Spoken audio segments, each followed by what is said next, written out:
I can't think of anything else. Are these all homes then that we Yeah. own way over here? Well, everything that we buy, we tear down. So these are all, yeah, these are all still individual homeowners. And they may, it could, I mean, really, it could take a good long time. But think about it, like we own this whole block now.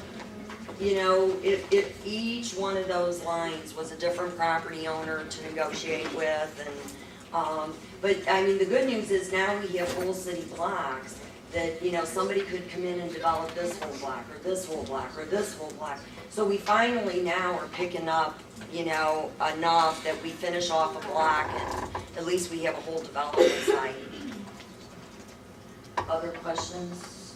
Yeah, was there any plans for development in that area? Is SLU going to do that, or just sell that to new developers?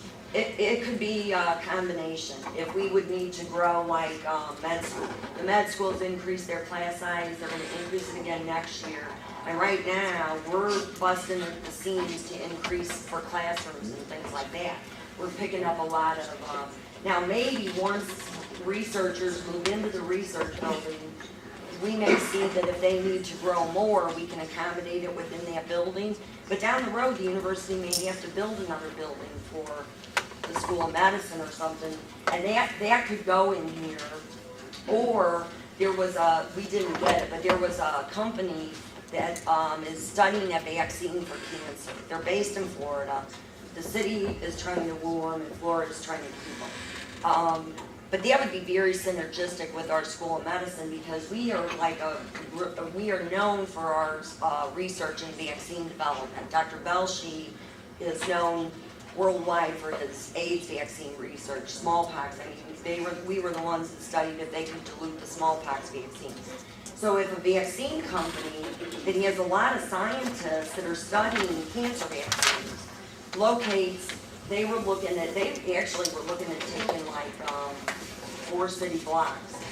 If they're that close to our researchers, there's a synergy then that would help our researchers help them, and so it could be a use like that, or it could be that we say we need to build another building for the School of Medicine, and you know, like right now this is a parking lot, and you know, so maybe that wouldn't be a outside developer site. Maybe we keep them on this edge and keep the closer in sites for us. This area is challenging.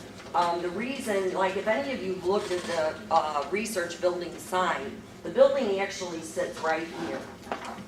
The reason the building doesn't sit up here or there or right here, those are all quarries. This is a quarry. Part of this is a quarry. So that means that before we hit bedrock, where we can drill down for foundations for the building, we drilled 225 feet here before we hit bedrock. Then you're just putting millions into a hole before you even start paying millions for the building that's coming up out of the ground. So by shifting it over here, we avoided the quarry, we saved a bunch of money.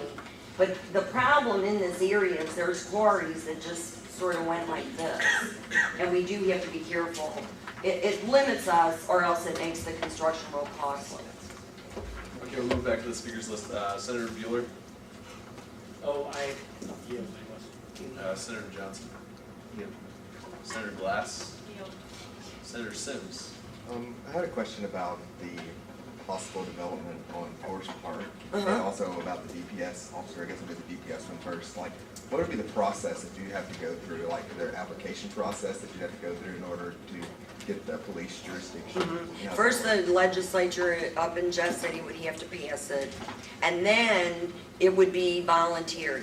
We could apply for commission status, or we could choose not to. So our thing is, let's try and get the enabling legislation passed, and then we could make the decision if it's right for us or not. But then you go to the Missouri Highway Patrol, and then they'll certify you. But to become commissioned, every one of our officers would have to go through the police academy. So it's no, it would ratchet up the quality of the officers and the amount of training, because instead of us sending them to certain select training that we require as part of our licensing, in the watchman's licensing, it's much less than if you're going through the St. Louis Police Academy. So there's a whole list of things that we would have to do like that. And with the possible development, like say that gets put in there, like how would that affect the shuttle system in the future? Like if all those things were there, because that puts in like a lot of amenities that the shuttle goes to now, but wouldn't necessarily have to go to anymore. Yeah, I mean, I would think that then instead of us running a shuttle, or you all, I think, pay for your shuttle that goes out to the Galleria, I mean, ideally then we just change our shuttle route and you keep that money in the city and you know what I mean? But the great thing about that one side is it's so close. I mean, if you're schlepping a bunch of Target stuff, and I guess you don't want to be walking, but literally you could walk. The other thing that's exciting on this campus, and I don't know if it's going to happen or not, but there is talk with Alderman Brody about trying to develop a MetroLink stop at Sarah. Do you know what that grain elevator, that big, huge grain elevator is over there towards the highway? That's on the Metro line. Actually, I think if we had a Metro stop at Sarah, right there close to Forest Park, students would use that more than the scary underneath the bridge one. I think they would.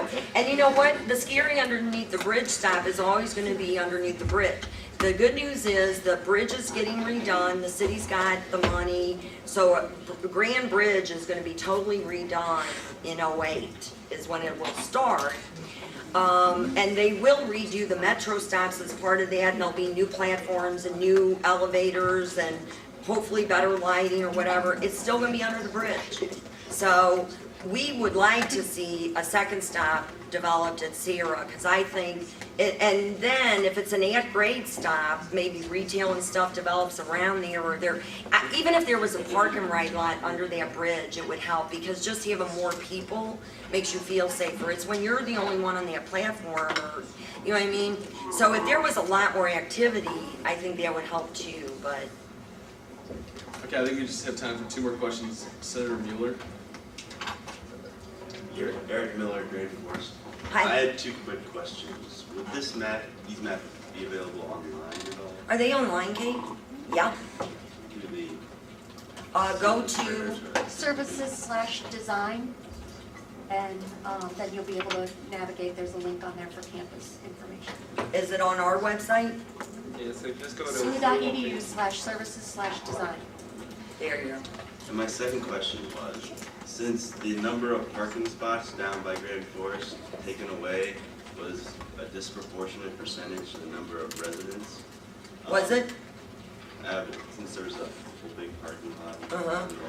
and a strip, I was wondering if there was any consideration taken to perhaps getting rid of the basketball court down there by moving it.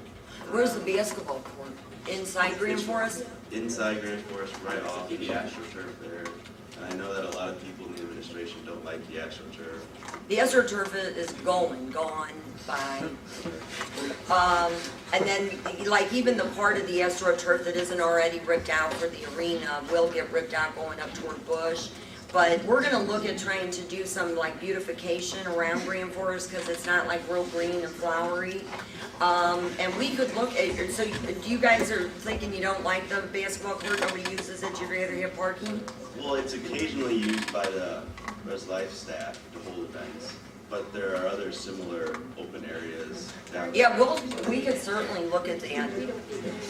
We could certainly look at that. Okay, last question. Senator Barry. Hi. Have you looked into any housing on the South Campus for university students? No, here's the deal. We tried, actually with Res Life, when we were buying buildings down there that were in good condition, we tried putting students in them. It was very hard. This area here, there are, unfortunately, there's no drug dealers. You can drive down Vista and they'll come up to your car to deal with you. So, you know, literally, I mean, I think we even did a Jesuits Day in one, and they were like, we don't wanna be here. It was very difficult for us. I think the whole, I think the whole neighborhood complexion would have to change before we could really put student housing in. Now, Cardinal Glennon owns this is a big, huge parking lot that's for sale. And Cardinal Glennon currently shuttles people over here, and they're gonna put parking over here now. You know, that could be developed, you know, as new housing and be part of, there's new housing happening on Eads and all around in here. And then it could work. When we were trying to put students in on these blocks, it just did not work. Maybe once sort of the crime is, or if we had like a whole block up here, maybe that would work. Is there room more within, like, we have a JV college with health sciences for housing over there? Yeah, actually there is. Here's our question. Would undergrads want to live down here, up here, down here, whatever you say on this side of it? How many of them? Because most of the med school students and stuff, they just want to go find their own housing and not really be in student housing. So I think it's sort of a question of how many undergrads would really want to live down here. The developer that's looking at buying this is thinking about student housing, whether he targets professional like med school or what, we don't know yet. Yes? There is that school which is redeveloped. I don't know whether many people live there. Oh, that's here on Teresa. Amrit Gill renovated the Teresa School, which I think is this one right here. And that's market rate housing. I don't know if any of our students live here or A not. significant amount of medical students. Do they? I think it was more. Yeah, so, you know, I think our medical students would love to live close to campus. I don't know if they would want to live in housing operated, no offense. But, you know, I mean, it's sort of different, you know. They may not want to be in like Res Life, check in. I'm getting myself in trouble here, hold up. Thank you so much for your time. Okay, thank you.